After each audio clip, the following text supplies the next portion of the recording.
This program was made possible by contributions to your PBS station from viewers like you. Thank you.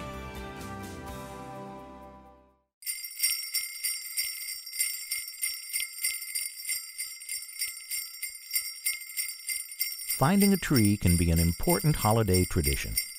The Pick Tennessee mobile app and picktnproducts.org list local Christmas tree farms. You can learn more about Tennessee's Christmas trees and all the holiday activities available at local tree farms at Pick Tennessee.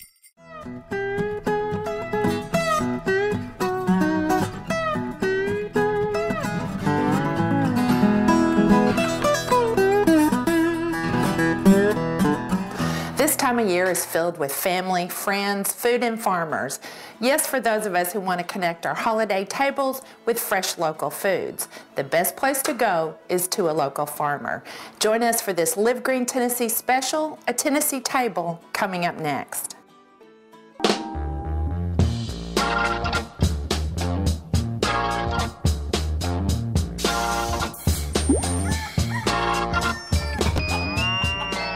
Be better in the fall than to gather at Smiley Hollow, located in Ridgetop, Tennessee, for a magical meal.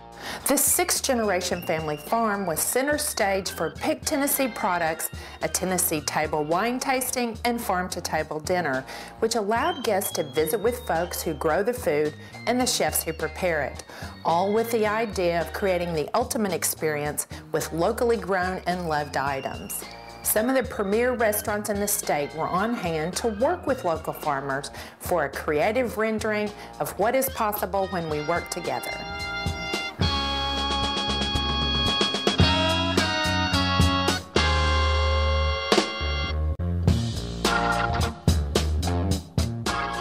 When people live local and eat local, you're taking care of the people around you. The more healthy your community is from a standpoint of economical, from a standpoint of even health, all of that is intertwined. You don't realize how much it's intertwined until you're a part of it, until you're trying to be a part of the economy and feed people. And that's where when you're taking things that people have put their heart and soul into, you want to pay more for that. And that helps the economy. You're going to charge more for it, but there's other people that are willing to pay more for it. That's where the best food is coming from. That's where it's that love that goes into a simple piece of fat that comes from somebody's smokehouse. That love that goes into some collard greens that you're going to cook with that fat back. You can taste it. And that's really what the most exciting part is. You can taste love in everything that you do if you're cooking with love and you're serving with love. That community, that circular thing that happens right there, I don't know how to describe it, but I know when you're a part of it, you can taste it, you can feel it, and you want to be in it.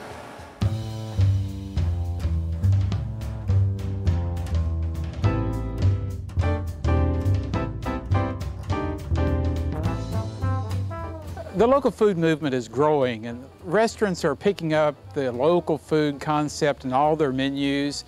We want to make sure Tennessee farmers have an opportunity to participate in that. So what we're doing tonight is networking the chefs and the producers together, trying to expand their opportunities, trying to build on this local food effort. And I think this is a great chance for us, and I think we'll have some success out of that. Outcomes are very important, and that's what we're looking for here tonight.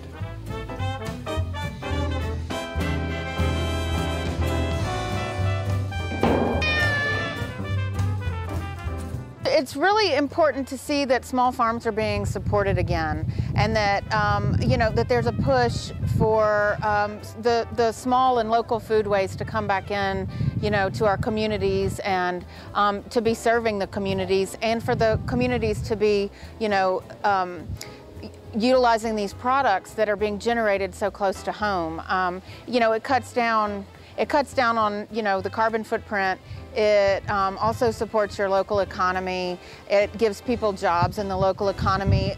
And then there are all these small family farms that otherwise are going to be broken apart and, you know, utilized for other issues or other practical purposes, like, you know, subdivisions or whatnot. So there are all these small pockets of farms everywhere, and if they can only survive if they are supported. Well, something we're thankful for is just being able to, for the Lord allowing us to be farmers and to live in the state of Tennessee and to do what we do. Our job's a little unique. We get to grow the crop and raise it up, and things don't always go our way, but and then we get to see our customers enjoy it also. So we get the good on both ends.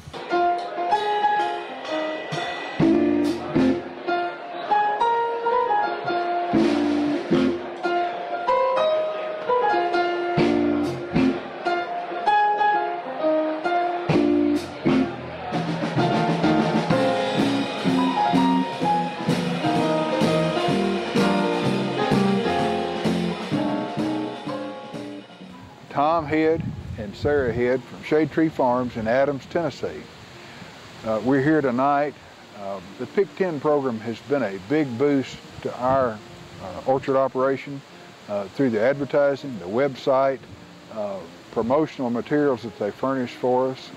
I mean, it's been a well-rounded program that anybody that would participate in it would work great for them.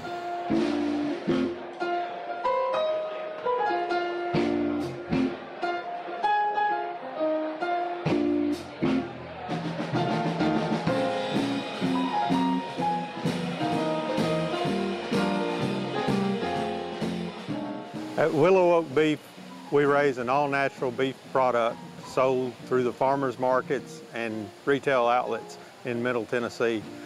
We raise our cattle on pasture and grain finish while on pasture, and then process through a USDA facility and sell at the farmers markets the basic retail cuts that you would get at your local butcher shop. Hi, my name is Gary McComas. I'm the executive chef for the Nashville Restaurant Group. I oversee the kitchen operations for the Yellow Porch, Wild Iris, and Cross Corner Bar and Grill. I am here because Amy Tavlin from the Department of Agriculture called me up and asked if I'd be willing to help out with the Pick Tennessee, event to help, bring together chefs and farmers. Well, I got beef shanks and I marinate them for a couple of days, and in a nice red wine, garlic and herb mustard marinade them for a couple of days, and then slow braised them. And some ham hock jus. I got some hog jaws and some other smoked meat and ham hocks from Smiley's Farm and from Benton's Hams over in East Tennessee, and put those in the broth to kind of add some smoky flavor to it. Upon coming out here and visiting Smiley's Farm and seeing the layout and everything they had, I didn't realize, how fantastic it is here with all the open pit barbecues and everything. I figured we have to have some kind of barbecue, so I was able to get some beef brisket from West Wind Farm, so I was able to prepare some brisket as well. Every day of my life, I'll look up and say thank you, because I know I've been blessed in this business. What I make is nothing but sustenance food. And I guess the people who grow the incredible produce that we're going to dine on after a while would probably say the same thing. They're growing the best produce they know how to produce, but it's the incredible ways these chefs use our products that have gotten us the attention. And every day of my life, I realize I've been blessed in my business and in my personal life. We are a family farm, and we found out that to expand. We had a son that went to college and came home from UT, and he always wanted to be a farmer. And we found out the specialty crops and the Pick Tennessee product was a way for us to expand. And then he has 2 children, and so we're hoping that that's going to be. They're already on the market. A 6-year-old and a 4-year-old are on the market with us every Saturday, Thursday. And they know when we go pick up our meat from the processor, the 4-year-old, Papa, which freezer do you put it in? So we want to have a good product, and we know that our neighbors and our friends have really took on to it, and they're buying locally, and they're coming out to the markets. We attend about 5 local markets in the Middle Tennessee area, and we've just found out that we've got a lot of consumers coming because they're looking for that good product that's home raised. We're pretty diversified there. We've got a lot of orchards. We've got peach trees, blackberries, grapes. We have 500 peach trees that consist of 3 different varieties. We do spring flowers, hanging baskets, ferns. We have strawberries in the springtime as well. Currently we're getting into the event side of things where we're doing farm-to-table dinners. We're hosting events for community-wide supporters. We're hosting our own events, date nights and stuff, weddings. We're building an event barn in the spring, so we try to stay diversified. We're really excited about it to meet with other people, other farms, chefs, and the media to spread what we do and learn from others and see what we can do to change our place to better ourselves. At Granddaddy's Farm, we're a corn maze, pumpkin patch, hay rides, and much more. We've got fall market, the animals in the barn if you can see and pet, and just a wide array of things for you to do, enjoy, and just spend a whole day with your family.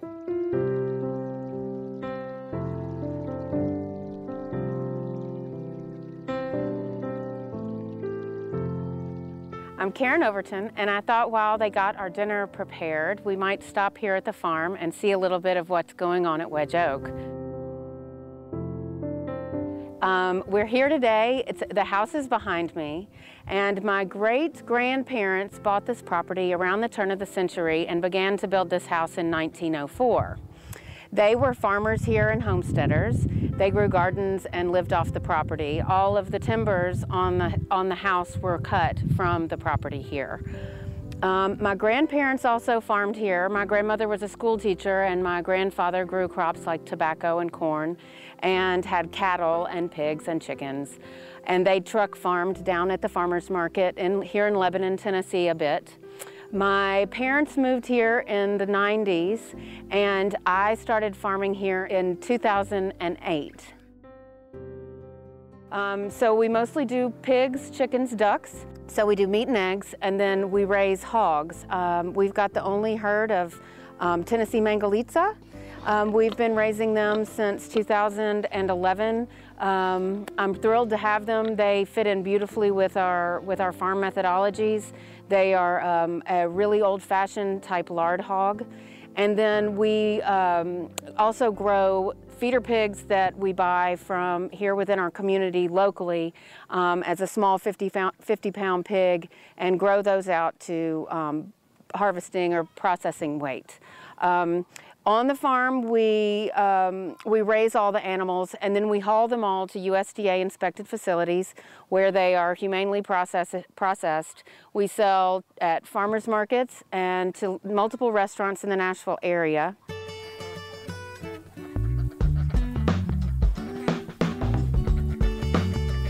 Behind me, we have an old barn that was built on the property before the house.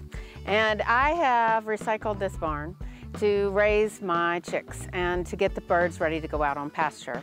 The birds, when they come in, don't have feathers, they have their fluffy down, and we keep them in a brooder with heat lamps. So we use the cardboard to stop the draft. We get that at the local furniture store, and then we recycle it. Every batch that comes in gets new cardboard. So the birds will, while they're in the brooder, the birds will get their feathers, and when they get all their feathers, they can maintain a body temperature. So they go from the brooder to a covered milk shed. It used to be the milking parlor where my grandparents and great-grandparents milked. We don't milk anybody anymore, but they go there with no artificial heat, and there they kind of harden off before they're put on pasture. So at that point, after being in the milk shed for a week, they all go out on pasture. And they reside there until they go to process. And then they are packaged and frozen for your table.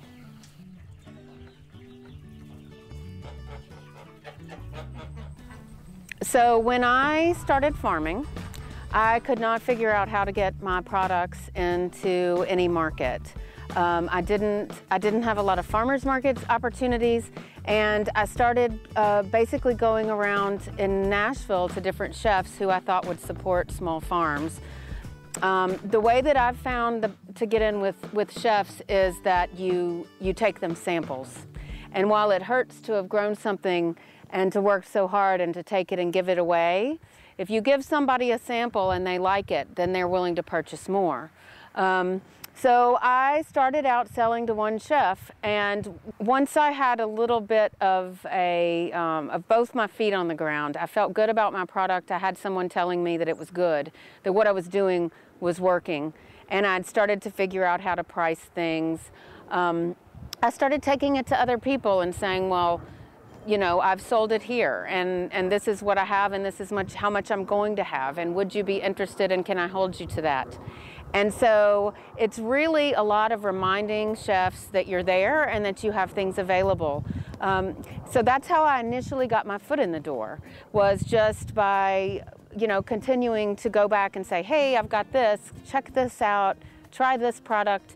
And sure enough, many of them came around and said, sure, I'll buy from you. And so they did, and they began to slowly buy from me, which let me build my business very slowly. It has been a very slow business growth. I started out with 50 laying hens. I have probably, I don't know, 220 or 250 right now. I am, you know, I've raised quite a few meat birds this year, all outside, but I've started with small amounts. I didn't jump in saying I'm going to raise 4,000 meat birds, or I'm going to raise, you know, 150 turkeys on pasture, or I'm going to have 60 hogs on my place all at once. I'm not in a race to make the biggest chicken farm or the biggest pig farm. What I've really enjoyed doing is having small groups of animals that I can learn how to do the animal husbandry, how to work with them, the environments they thrive in, and the treatment in a variety of seasons, in a variety of weather. And I've figured out how to do that with the batch sizes that I've been working with. And with that, I've been able to up my group size and tighten my times between groups. And that's basically how I have increased my productivity. I have added other kinds of animals to my farm projects and my different aspects of business, but all of it has grown very slowly. The first pigs I had 3 pigs, and I bought them, and I didn't know what I was doing with the pigs. They did great. I loved the pigs, and it gave me some incentive to consider buying some more, and then eventually to getting my own breeding stock, which is when I bought in to the Mangalitsa's, and I drove across the country and got breeding stock of Mangalitsa.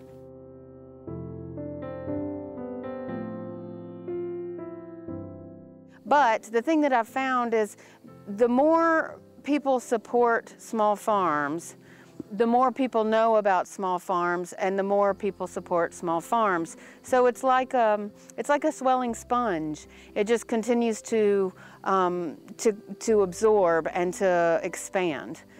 So the more people eat farm fresh meals and things off of the farm that are on their table and share that with their family and friends, the more others will know that they too can get these same products through whatever avenues are in their community.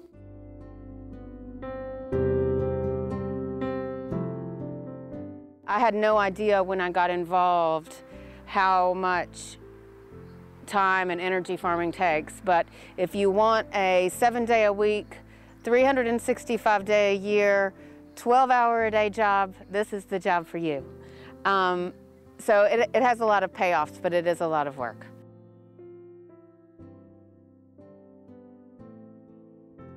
And we will get back to the party.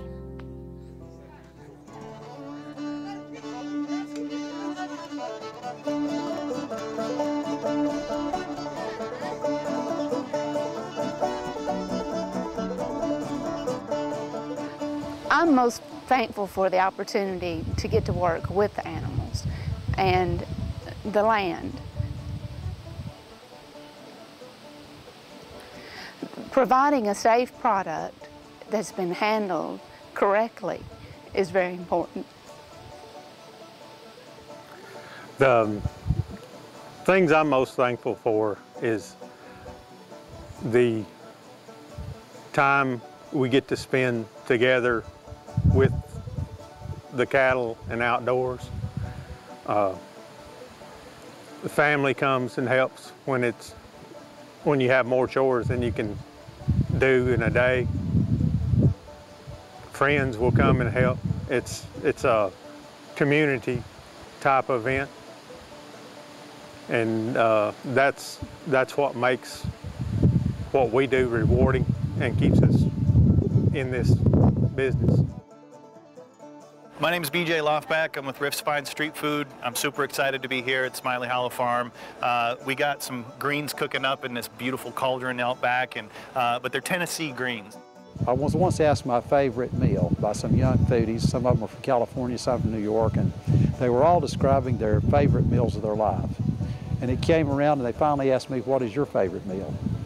And I can tell you that my favorite meal would probably be a meal not in a fine five-star restaurant, but it was probably prepared on a wood stove in my grandmother's kitchen with food that they had grown and preserved and fixed for people that they cared very much about to serve it to. And that's what this meal represents tonight to me. Choosing locally grown vegetables, meats, cheeses, and wines can only improve any table. Eating locally and knowing where your food comes from can allow you the opportunity to connect with the land and those who till it. I purchased these sweet potatoes from Waters Farm, but you can buy from a local farmer or your farmer's market, or even grow your own.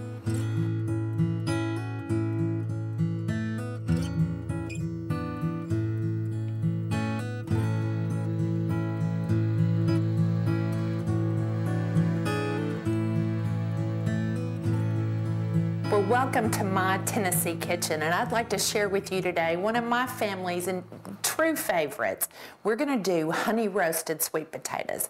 Now, everybody has sweet potatoes on their Thanksgiving table, but this is our little secret of how to lighten up those calories and still enjoy the incredible potatoes that you can buy at your farmer's market or get from your local grower. We're just going to chop them up. We're going to try to cube them in cubes that are of the same size. That way they cook evenly. All the chunks have the same doneness as you go along. Now, my family, all of us love sweet potatoes.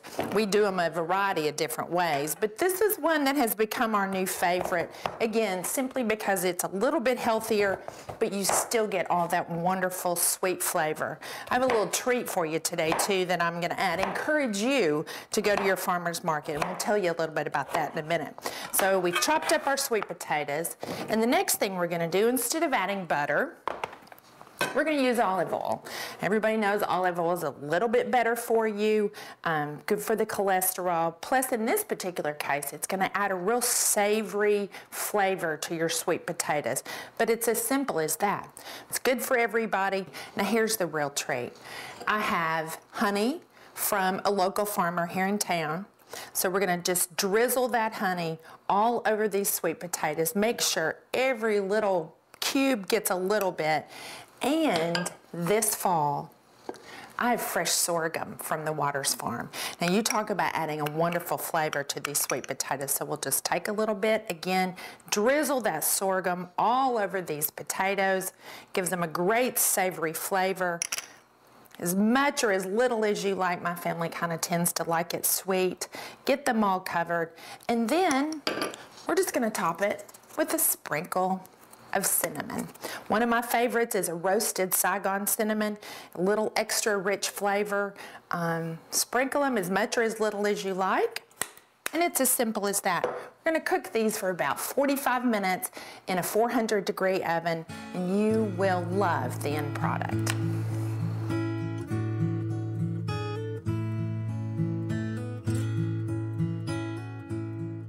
I can smell the sweet potatoes. The sorghum and the honey will caramelize on the bottom. It will make a nice crusty finish on these. Let's go check them out and see if they're ready. Oh, they smell so good. Roasted potato goodness. It's wonderful. We're gonna serve some of these up. You can see the caramelization on these. Oh my goodness. The rest of my family was here. They'd be so jealous that they don't have any to share.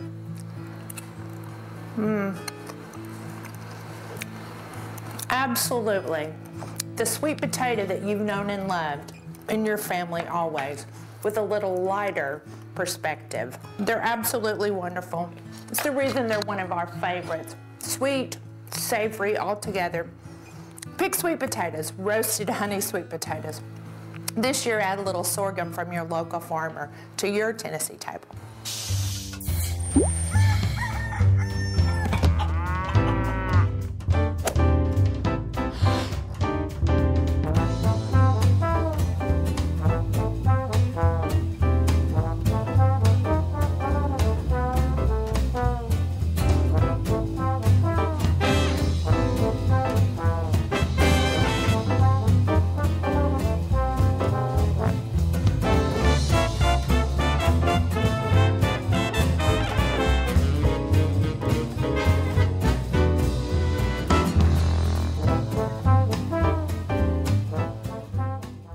This program was made possible by contributions to your PBS station from viewers like you.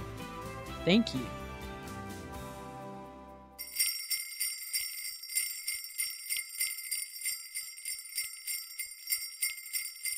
Finding a tree can be an important holiday tradition. The Pick Tennessee mobile app and picktnproducts.org list local Christmas tree farms. You can learn more about Tennessee's Christmas trees and all the holiday activities available at local tree farms at Pick Tennessee.